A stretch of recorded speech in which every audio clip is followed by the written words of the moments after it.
চাওক শেহতীয়াকৈ ৰাজ্যিক কেবিনেটে যি ৩৫,০০০ পদ সৃষ্টিৰ যিটো ঘোষণা কৰিছে সেই পদ সৃষ্টিৰ ঘোষণাটো নিঃসন্দেহে ঠিকাভিত্তিক শিক্ষক সমাজৰ কাৰণে ভাল খবৰ কিয়নো ইমান দিনে শিক্ষকসকলে দীৰ্ঘদিন ধৰি দাবী জনাই আহিছিল যে চাকৰিসমূহ নিয়মীয়াকৰণ কৰিব লাগে আৰু সেই দাবী পূৰণৰ মাজত এটাই বাধা আছিল যে ইমান সংখ্যক শিক্ষকক নিয়মীয়াকৰণ কৰিলে সেই পদসমূহ ক'ৰ পৰা হেৰি হ'ব গতিকে আমি বিভিন্ন সময়ত আমি বিভাগক বা চৰকাৰক দাবী জনাইছিলোঁ যাতে আমাৰ নামত পদ সৃষ্টি কৰা হয় আৰু যিহেতু ৰাজ্যিক কেবিনেটে পদ সৃষ্টিৰ এক ঘোষণা কৰিছে সেয়া নিঃসন্দেহে আমাৰ ঠিকাভিত্তিক শিক্ষকসকলৰ কাৰণে ভাল খবৰ কিন্তু সেই ঘোষণাৰ লগত সংগতি ৰাখি দ্বিতীয় অংশত যিটো কথা কৈছে যে এক বিশেষ নিযুক্তি ব্যৱস্থা প্ৰৱৰ্তন কৰিবলৈ লোৱাৰ কথা মুখ্যমন্ত্ৰী গৰাকীয়ে ঘোষণা কৰিছে তথা কৈছে যে আবেদন জনাব লাগিব গতিকে এই ক্ষেত্ৰত কিন্তু আমাৰ অসন্তুষ্টি আছে কাৰণ শিক্ষকসকলে দীৰ্ঘদিন ধৰি নিয়মীয়াকৰণৰ দাবী জনাইছিল আৰু যোৱা বছৰ ২০২৩ বৰ্ষৰ ১৫ আগষ্টৰ দিনাখন স্বয়ং মুখ্যমন্ত্ৰীগৰাকীয়ে স্বাধীনতা দিৱসৰ পবিত্ৰ ত্ৰিৰংগ পতাকাৰ তলত ঘোষণা কৰিছিল যে সকলো ঠিকাভিত্তিক শিক্ষকৰ চাকৰি নিয়মীয়াকৰণ কৰা হ'ব আৰু পৰৱৰ্তী সময়ত ৰাজ্যখনৰ স্বয়ং শিক্ষামন্ত্ৰীগৰাকীয়ে উল্লেখ কৰিছিল যে কিছু আইনী বাধাৰ কাৰণে ইমান দিনে নিয়মীয়াকৰণৰ কথাখিনি আগবঢ়া নাছিল কিন্তু এতিয়া আমি আমাৰ যি আইনী পৰামৰ্শদাতাৰ যি আমাৰ দল আছে তাৰ আমি পৰামৰ্শ গ্ৰহণ কৰিছোঁ আৰু বৰ্তমান কোনো বাধা নাই গতিকে ৰাজ্য চৰকাৰখনে শিক্ষকসকলক নিয়মীয়াকৰণ কৰাৰ ঘোষণা কৰিছে সেই তাৰ পৰৱৰ্তী পৰ্যায়ত শিক্ষকসকল আৰু চৰকাৰৰ মাজত এটা বিষয়তে সংঘাত হৈছিল যে শিক্ষকসকলে বেতন সুৰক্ষাটো লাভ কৰিবনে নকৰে কিয়নো আজি তাৰিখত আমাৰ গৰিষ্ঠ সংখ্যক শিক্ষকৰে কিন্তু আমি ১২টা বৰ্ষ উকলি গৈছে আমি কৰ্ম সম্পাদন কৰি থকা ৰাজ্যৰ শিক্ষা বিভাগৰ অধীনত গতিকে ১২টা বৰ্ষ যি আমি পাৰ কৰি আহিছোঁ অভিজ্ঞতাপুষ্ট হৈছোঁ সেই অভিজ্ঞতাৰ পিছত যদি আমাক পূৰ্বৰ নতুন স্থানত বা নতুনকৈ দৰমহাৰে আমাক নিয়মীয়াকৰণ কৰে তেতিয়া সেই ক্ষেত্ৰত শিক্ষকসকলে অসন্তুষ্টি প্ৰকাশ কৰিছিল যোৱা ৭ ডিচেম্বৰত মুখ্যমন্ত্ৰী মহোদয়ৰ সৈতে শিক্ষকসকলৰ সভা হৈছিল সেই সভাতো শিক্ষকসকলে অনুৰোধ জনাইছিল আহ্বান জনাইছিল যে আমাক চাকৰিটো বেতন সুৰক্ষাসহ নিয়মীয়াকৰণ লাগে আৰু পৰৱৰ্তী পৰ্যায়ত যেতিয়া বিভাগে বেতন সুৰক্ষা নিদিয়াকৈ নিয়মীয়াকৰণৰ দিশত আগবাঢ়িছিল তাৰ পৰিপ্ৰেক্ষিতত সদৌ অসম প্ৰাথমিক টেটুতীৰ্ণ শিক্ষক সমাজৰ বেনাৰত মহামান্য গুৱাহাটী উচ্চ ন্যায়ালয়ত এক গোচৰো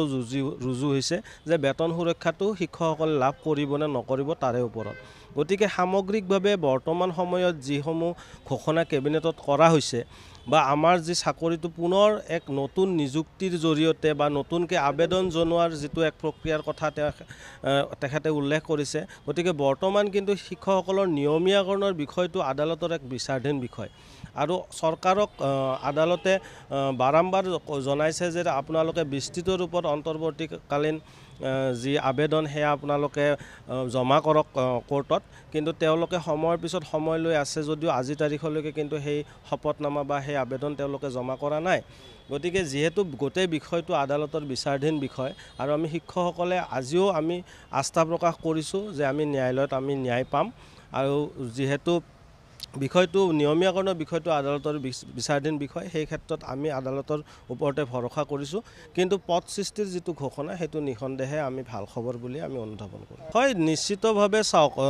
বয়সৰ ঊৰ্ধ্বসীমা বুলিয়েই নহয় যেতিয়া নতুন নিযুক্তিৰ বিজ্ঞাপন এটা বা নিৰ্দেশনা এটা প্ৰকাশ কৰা হয় যিটো সময়ত সেই বিজ্ঞাপনটো প্ৰকাশ কৰে সেই সময়ত যিসমূহ নীতি নিয়ম থাকে কাৰণ আজি তাৰিখত আমি সকলোৱে জানো যে প্ৰাথমিক বিদ্যালয়ত শিক্ষক নিযুক্ত হ'বলৈ ভাৰত চৰকাৰৰ যিখন NCTE নীতি নিৰ্দেশনা সেই নীতি নিৰ্দেশনা সম্পূৰ্ণৰূপে পালন কৰিব লাগে আৰু শিক্ষা অধিকাৰ আইন ২০০৯ৰ যিখিনি নীতি নিৰ্দেশনা সেইখিনি সম্পূৰ্ণৰূপে পালন কৰিব লাগে এতিয়া যদি নতুন নিযুক্তিৰ এক বা আবেদনজনিত এক ব্যৱস্থা যদি প্ৰচলন কৰা হয় তেনেহ'লে NCTEৰ নতুন যিবোৰ নীতি নিয়ম সেইবোৰ থাকিব বয়সৰ ঊৰ্ধ্বসীমাৰ সমস্যা থাকিব লগতে যিটো ৰোষ্টাৰ ব্যৱস্থা মানে যিটো আমাৰ জাতিগত যিটো এটা থাকে গাঁথনিগত এটা থাকে সেই ব্যৱস্থাটো সম্পূৰ্ণৰূপে পালন কৰিব লাগিব যদি সেই সকলোখিনি ব্যৱস্থা যদি অসম চৰকাৰে তেওঁলোকে সংশোধন কৰিব পাৰে বা সেই নীতিসমূহ যদি তেওঁলোকে সলনি কৰি অন্য ব্যৱস্থা যদি প্ৰৱৰ্তন কৰিব পাৰে হিমানখিনি জটিলতালৈ যোৱাতকৈ শিক্ষকসকলে যিটো বিচাৰি আছে যিহেতু পদ সৃষ্টি ৩৫,০০০ কৰিবই গতিকে শিক্ষকসকলক নিয়মীয়াকৰণ আৰু বেতন সুৰক্ষা নিয়মীয়াকৰণ কৰাৰ ক্ষেত্ৰত কি বাধা আছে সেই কিন্তু আমাৰ বোধগম্য হোৱা নাই। আৰু তেখেতে সিদিনাখন সিদ্ধান্ত প্ৰকাশ কৰাৰ সময়তে উল্লেখ কৰিছিল যে উমা দেৱী নামৰ এটা কেছ উচ্চতম ন্যায়ালয়ে এটা গোচৰৰ কথা উল্লেখ কৰি কৈছিল যে উমা দেৱী গোচৰে আমাৰ চাকৰি নিয়মীয়াকৰণৰ ক্ষেত্ৰত কেবিনেটৰ যি শক্তি সেই শক্তি কাঢ়ি লৈ গৈছে বুলি। কিন্তু আমিও যিমানখিনি অধ্যয়ন কৰিছোঁ বা আমি যিখিনি আমাৰ আইনী পৰামৰ্শদাতাৰ লগত আমি আলোচনা কৰিছোঁ, উমা দেৱী গোচৰে কেৱল যিখিনি অবৈধ নিযুক্তি সেই অবৈধ নিযুক্তিখিনি নিয়মীয়াকৰণৰ ক্ষেত্ৰতহে বাধা দিছে। কিন্তু আমি যিহেতু অবৈধ নিযুক্তিপ্ৰাপ্ত শিক্ষক নহয়, আমাৰ কাৰণে সম্পূৰ্ণ বিজ্ঞাপন প্ৰকাশ কৰা হৈছিল, সম্পূৰ্ণ NCT নীতি নিয়ম নিৰ্দেশনা মানি চলা হৈছিল, মেৰিট লিষ্ট প্ৰকাশ কৰা হৈছিল আৰু জিলাভিত্তিক আমাৰ যি মেধা তালিকা সেই মেধা তালিকাৰ আওতাত গৈ আমি আমাৰ চাকৰিত যোগদান কৰিছিলোঁ আৰু সেই তেতিয়াৰ পৰা আজি তাৰিখলৈকে আমি আমাৰ কৰ্মসমূহ সুচাৰুৰূপে সম্পাদন কৰি আহিছোঁ। গতিকে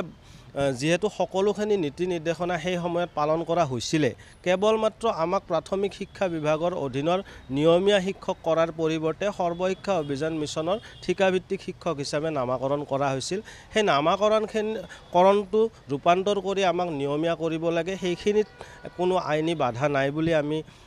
বিভিন্নজনৰ পৰামৰ্শৰ সৈতে আমি অৱগত হৈছোঁ। গতিকে আমি পুনৰবাৰ অসম চৰকাৰলৈ আৰু মাননীয় মুখ্যমন্ত্ৰী মহোদয়লৈ আহ্বান জনাম যাতে আমাৰ শিক্ষকসকলৰ যি আমাৰ যোৱা যিখিনি আমাৰ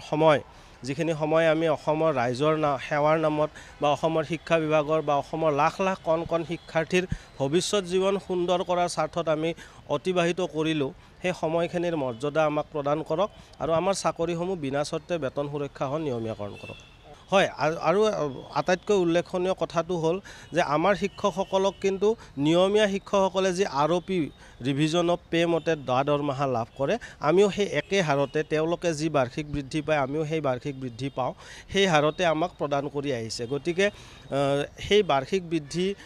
অভিজ্ঞতাৰ ওপৰত প্ৰদান কৰা হয়। যেতিয়া এজন ব্যক্তি এবছৰ তেওঁ অভিজ্ঞ হয় তেতিয়াহ'লে তেওঁ তাৰে ওপৰত 3% এটা বাৰ্ষিক বৃদ্ধি প্ৰদান কৰা হয় আৰু সেই বৃদ্ধি যোগ হৈ ধৰক যেতিয়া সময় অতিবাহিত হয় তেতিয়া শিক্ষকসকলৰ বা কৰ্মচাৰীসকলৰ দৰমহাটো বৃদ্ধি হয়। গতিকে আমি আজি 12টা বছৰত সেই বাৰ্ষিক বৃদ্ধি লাভ কৰি এটা আজি তাৰিখত চলিব পৰা এটা দৰমহা এটা আমি লাভ কৰি আছোঁ। কিন্তু যিহেতু আজি আমি সকলোৱে জানো যে মূল্য বৃদ্ধি বা বৰ্তমান সময় পৰিস্থিতিত কি ধৰণে মানুহক মানে ধনৰ প্ৰয়োজন হৈছে, তেনে পৰিস্থিতিত যদি আমাক আকৌ 12টা বৰ্ষ পিছুৱাই দিয়া হয় তেনেহ'লে আমাৰ শিক্ষকসকলৰ পৰিয়াল বা আমাৰ যিখিনি দৈনন্দিন বা জীৱন ধাৰণৰ যিখিনি প্ৰণালী সেই গোটেইটোতে এটা ব্যাপক প্ৰভাৱ পৰিব আৰু শিক্ষকসকল যথেষ্ট ক্ষতিগ্ৰস্ত হ'ব আৰু এই ব্যৱস্থাৰে শিক্ষকসকলৰ যিটো মানসিক অৱস্থা সেই মানসিক অৱস্থা যথেষ্ট জুৰুলা হ'ব। আৰু আমি সকলোৱে জানো যে অসুস্থ মানসিকতাৰে কিন্তু শিক্ষাৰ্থীসকলক সুস্থ পাঠদান কৰিব